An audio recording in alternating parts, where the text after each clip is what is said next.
When I tell you that being in a coma is one of the worst things you can ever experience, 0/10, do not recommend. Believe me when I say so. I bet you didn't know that when you're in a coma, you could hear everything that is going on around you. You could hear people talking about you. Is enough to traumatize a human being. Now, everyone's experience in a coma is different. A lot of people just black out. They don't even know what happened. But me, I was conscious. And I knew a lot of the things that were happening around me. Not only that, I could feel pain. I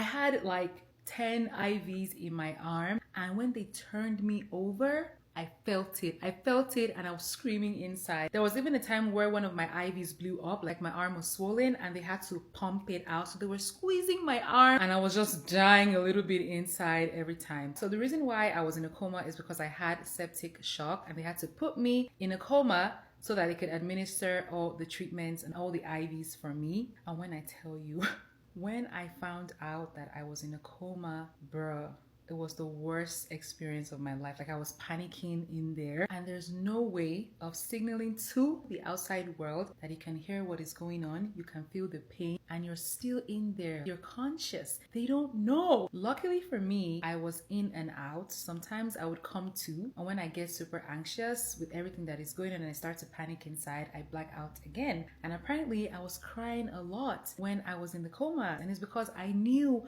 what was going on. And then every time they would open my eyes, I would see, but there's no way I could tell them any of that. So it's kind of like feeling trapped in your own body, not being able to move your arms or your legs or your eyes. Overall, it wasn't a good experience for sure. And I know some people have been asking whether when you come out of a coma, does it feel like you were well rested? Absolutely not. You most likely feel like you were hit by a bus, because there's a lot of pain in your body, and when the pain meds start to wear out, you start to feel every inch of the pain.